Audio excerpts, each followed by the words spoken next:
और अब मैं आपको बताता हूं कि ईद के मुबारक मौके पर सियासत के बारे में पहला काम किया मुस्लिम पर्सनल लॉ बोर्ड ने वक्फ बिल के मुद्दे पर सियासत की। पर्सनल लॉ बोर्ड की अपील पर मुंबई, कोलकाता, भोपाल, जयपुर, रांची और पटना जैसे तमाम शहरों में ईद की नमाज अदा करने पहुंचे लोग वहां पर काली पट्टी बांधकर आए।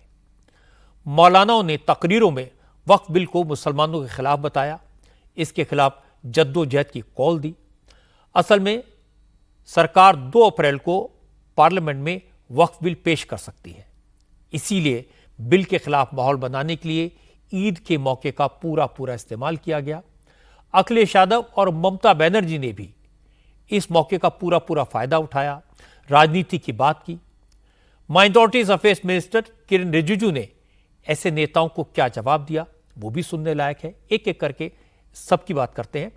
हैदराबाद में all India Muslim personal law board के प्रेसिडेंट मौलाना खालिद सैफुल्लाह रहमानी ने ईद की नमाज के बाद कहा कि जो लोग आज इबादत के लिए आए हैं वो वक्फ बिल के खिलाफ आंदोलन के लिए तैयार हो जाएं, क्योंकि बीजेपी सरकार मुसलमानों की प्रॉपर्टी को छीनने की तैयारी कर रही है, इसलिए इस बिल का पुरजोर विरोध होना चाहिए।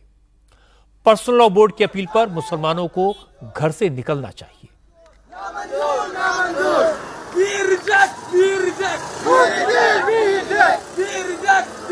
महीना है वही ये महीना जिद्दोजहद का भी है। ये जो अब कानून ये ला रहे हैं, अब इस कानून में वक्फ अलल औलाद को एक तरह से खत्म कर दिया गया है। जो जमीनें वक्फ अलल औलाद की होंगी, गवर्नमेंट का कहना है कि हुकूमत उनको अपनी तहवील में लेगी। इसलिए मेरे भाइयों, ये बड़ा अहम मसला है।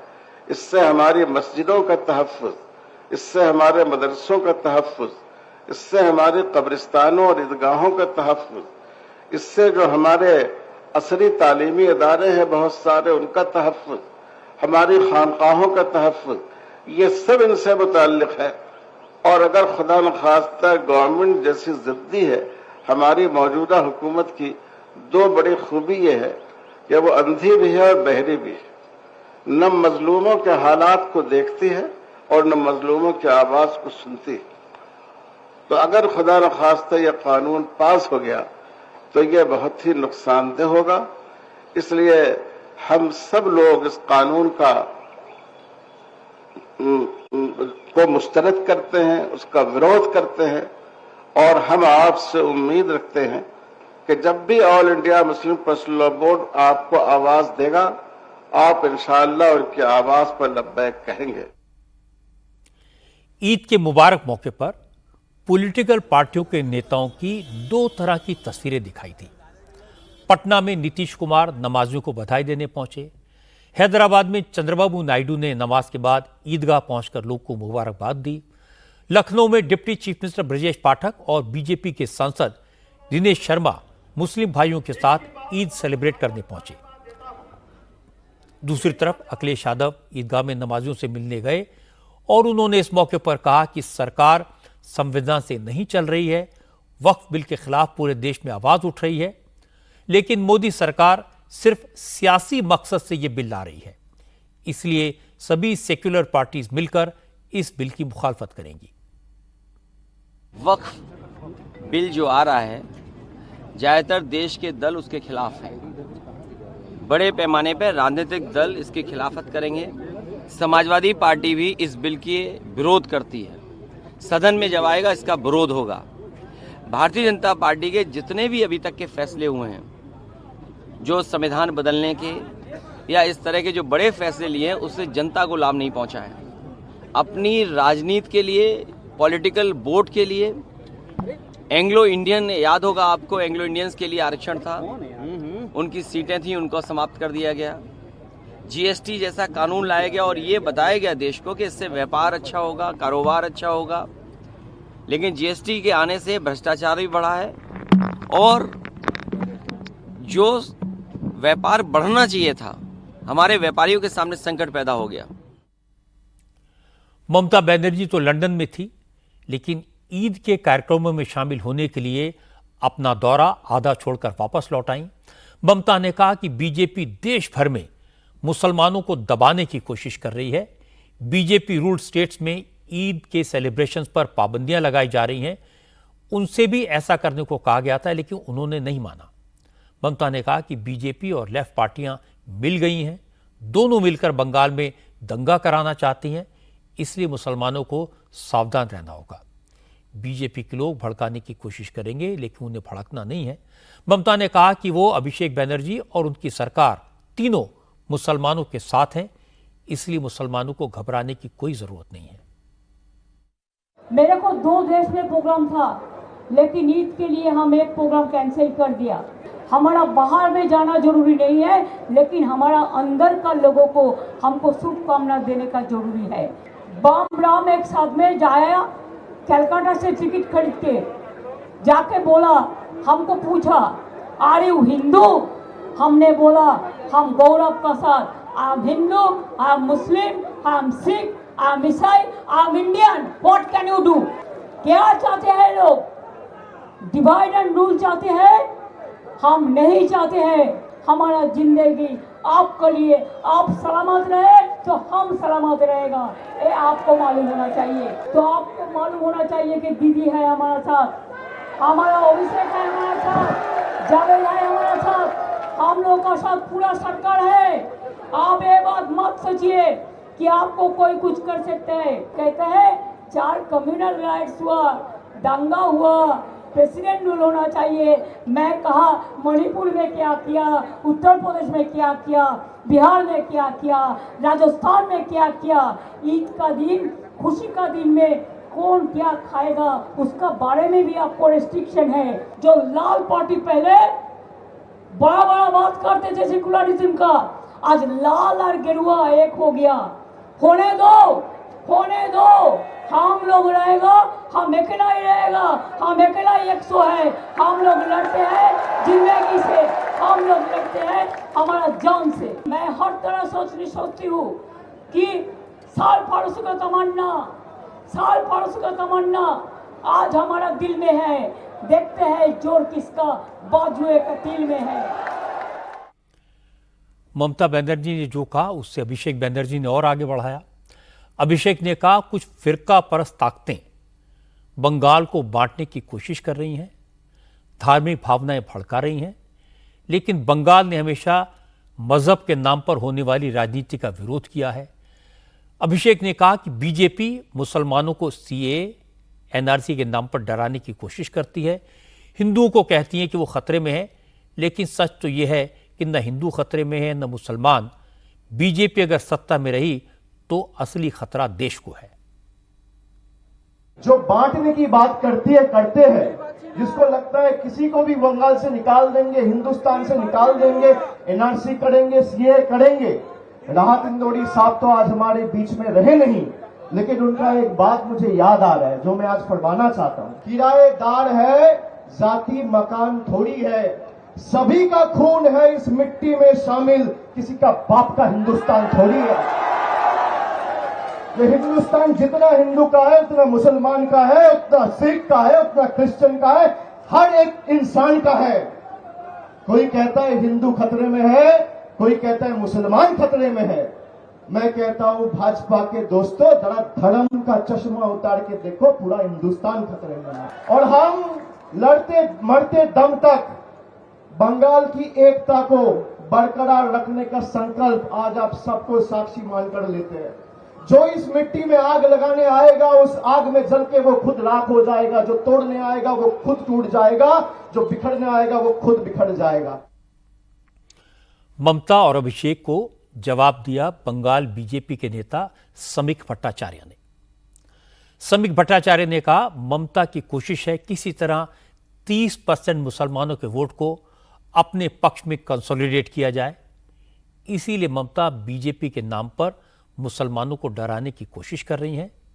समीक भट्टाचार्य ने कहा मुख्यमंत्री के तौर पर आज ममता ने ईद पर अपना आखिरी भाषण दे दिया। जब अगली ईद आएगी तो बंगाल से ममता की विदाई हो चुकी होगी। ममता बनर्जी धर्म के नाम पर इस समाज को तोड़ना चाहता है और तोड़ भी रही है। इस देश की बंटवारा धर्म का नाम पर हुआ था। जिस भाषा से ममता जी आज बात कर रही है, इस भाषा 1945-46 में सुहरावर्दी किया करते थे, और जिन्होंने ग्रेट कैलकाटा किलिंग को अंजाम दिया था। आज पश्चिम बंगाल का वही स्थिति आ गया। पश्चिम बंगाल की जो मेजॉरिटी जो है वो ममता जी को ठुकरा दिया। वो tested, accepted and now being rejected. आज उसका एक ही लक्ष्य है, किसी भी हालत से मैं 30% मुस्लिम वोट बैंक को कंसोलिडेट कर ले और उसी के आधार पर सत्ता पे बने रहे। यह संभव नहीं है। देखिए, ममता बनर्जी जी जान से पश्चिम बंगाल में एक दंगा हो जाए, यही उसका एकमात्र मानसा है। वो चाहते हैं एक राइट हो जाए, एक राइट हो जाए, उसका बाद जो भी होना है 30% मुस्लिम वोट इकट्ठा हो जाए और वो सत्ता में फिर से चला आए। ईद का दिन यही ममता जी का जीवन का अंतिम भाषण है। जो 26 में जिस दिन ईद उल फितर आ रहा है ना, उसी दिन ममता जी को आप लोग नहीं देख पाएंगे। वो इस बोलने का स्थिति पे नहीं रहेगा। वक्फ बिल को लेकर आज एक बड़ी डेवलपमेंट हुई।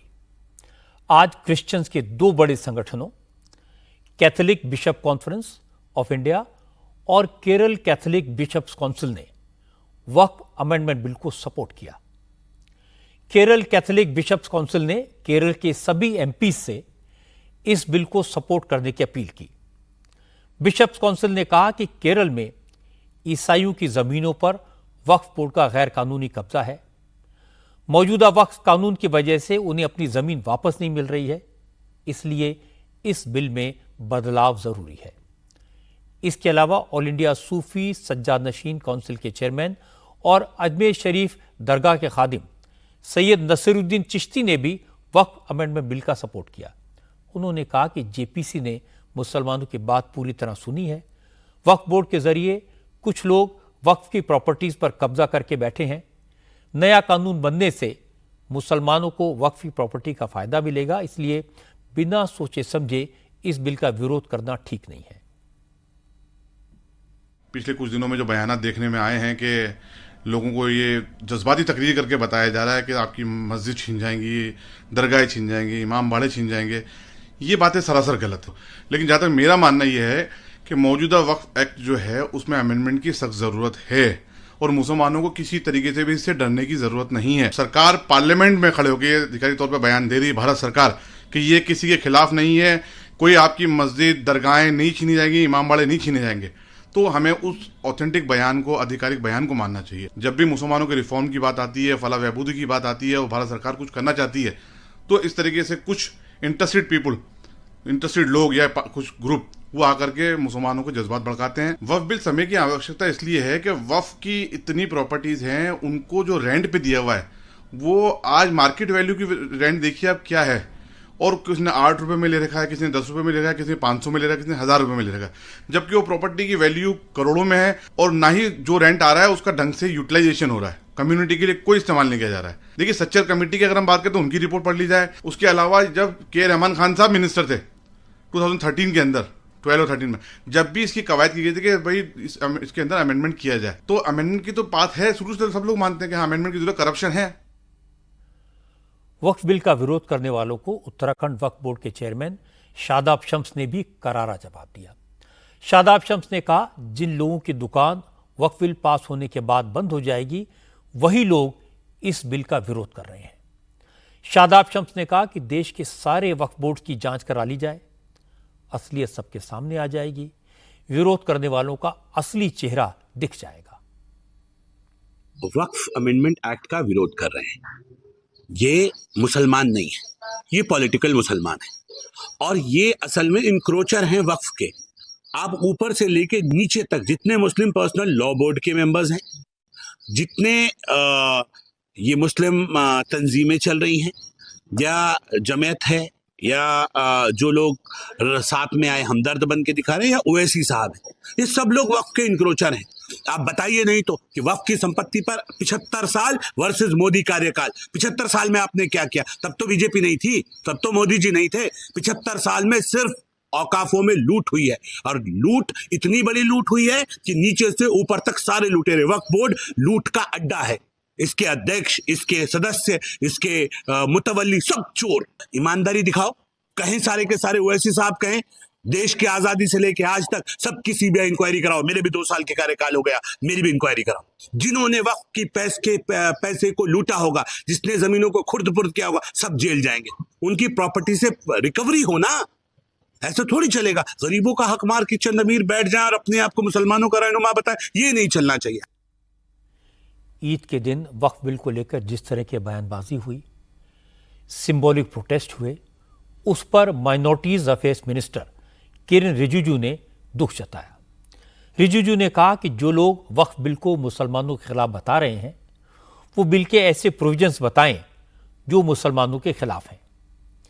किरेन रिजिजू ने कहा कि कम से कम ईद के दिन तो लोगों को झूठ नहीं बोलना चाहिए, मुस्लिम भाइयों को गुमराह नहीं करना चाहिए।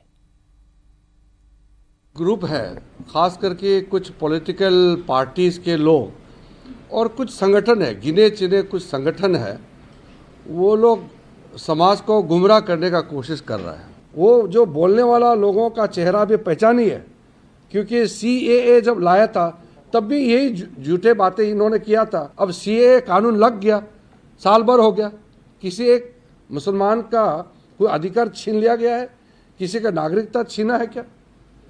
इतना ब्लैक एंड वाइट झूठ बोलने का कोई मतलब नहीं है। इसलिए मैं फिर से हाथ जोड़ करके सबको कहता हूं कि आप अगर बिल का विरोध करना है तो तर्क रख करके आप विरोध कीजिए। कौन सा प्रावधान को आप विरोध करते हैं बताइए, और ये भी बताइए कि गैर संवैधानिक कैसे है वो भी बताइए। आज ईद का दिन है, झूठ बिल्कुल नहीं बोलना चाहिए, चाहे वो मुसलमान हो या गैर मुसलमान हो।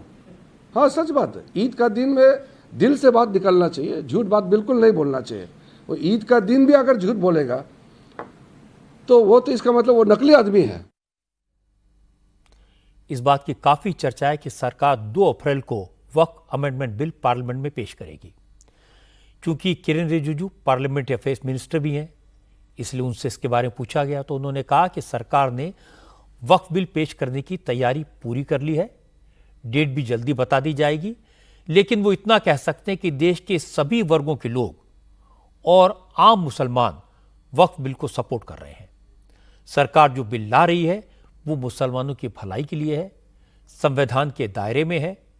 सरकार ने इसे लेकर पूरी ट्रांसपेरेंसी बरती है। रिजिजू ने कहा कि फिर भी अगर किसी को वक्फ बिल के कुछ प्रोविजंस पर शक है तो पार्लियामेंट में इस बिल के हर प्रावधान पर चर्चा होगी, सरकार हर सवाल का जवाब देगी। इसके बाद भी किसी को आपत्ति होगी तो अदालत का दरवाजा खुला है। लेकिन जिस तरह बिल को लेकर झूठा नैरेटिव तैयार किया जा रहा है उसे बर्दाश्त नहीं किया जाएगा। बजट सत्र चल रहा है, वक्फ अमेंडमेंट बिल को लाने का प्रक्रिया जो शुरू हुआ है, हमने तैयारी पूरा कर लिया है। कब लाएंगे वो आप लोगों को बता देंगे। वक्फ बिल आने से पहले समाज में तनाव पैदा करने के लिए कुछ संगठन जो प्रयास कर रहा है हमारा नज़र में आ रहे हैं। 2-3 दिनों से मैं देख रहा हूँ कि रमज़ान के समय और आज ईद के समय में भी हाथों में काला पट्टी बांध करके आने का आह्वान करना और सड़कों पे उतरने के लिए उकसाना, ये हमारा देश के लिए ठीक नहीं है। हमारा हिंदुस्तान जैसे आज़ादी कहाँ मिलेगा? जो चाहे बोल सकते हैं। संसद के अंदर में जो मेंबर है वो बोल सकते हैं, संसद के बाहर आम लोगों का भी बोलने का पूरा आज़ादी है। इसलिए जब वो वक्फ अमेंडमेंट बिल लाएंगे भरपूर चर्चा होना चाहिए। इसलिए तो JPC बना करके इस बिल को रेफर किया गया है। आज तक हिंदुस्तान के इतिहास में इतना व्यापक चर्चा किसी बिल के ऊपर में नहीं हुआ है। आज तक का इतिहास में जितना जॉइंट पार्लियामेंट्री कमेटी बनी है, किसी भी सब्जेक्ट पर इतना बारीकी से व्यापक चर्चा नहीं हुई। 97 लाख से भी ज़्यादा मेमोरेंडम्स, रिक्वेस्ट, सजेशंस रिसीव किया है। तो इससे ज़्यादा वाइडर कंसल्टेशन और क्या हो सकता है? तो जिसको जिस पार्टी का भी मत रखना है पार्लियामेंट में रखिए। एक एक प्रावधान, एक एक सेक्शन और उसमें जो क्लोज है, हम क्या क्या चेंजेस ला रहे हैं और क्या क्या पुराने को रख रहे हैं, इसका बारीकी से चर्चा होना चाहिए और एक एक पॉइंट का हम जवाब देंगे। ये बात तो सही है कि वक्फ के बिल को लेकर मुसलमानों के दिल में जो सवाल हैं उनके जवाब मिलने चाहिए। जैसे ये कहा गया कि वक्फ बिल पास हुआ तो मस्जिदों पर, कब्रिस्तानों पर, दरगाहों पर सरकार का कब्जा हो जाएगा। अगर ये गलत है तो इस शक को दूर किया जाना चाहिए। ये कहा गया कि अगर हिंदू मठों, मंदिरों के ट्रस्ट में नॉन हिंदू नहीं हो सकते तो वक्फ बोर्ड में गैर मुसलमानों का प्रोविजन क्यों रखा गया? इसका जवाब भी मिलना चाहिए। सरकार ने कहा है कि वक्फ कानून में बदलाव के हर पहलू पर पार्लियामेंट में खुलकर चर्चा होगी, पर बात सिर्फ वक्फ बिल की मेरिट की नहीं है। मुस्लिम वोटों की ठेकेदारी के चक्कर में मुस्लिम पर्सनल लॉ बोर्ड ने इसे सियासी मसला बना दिया है।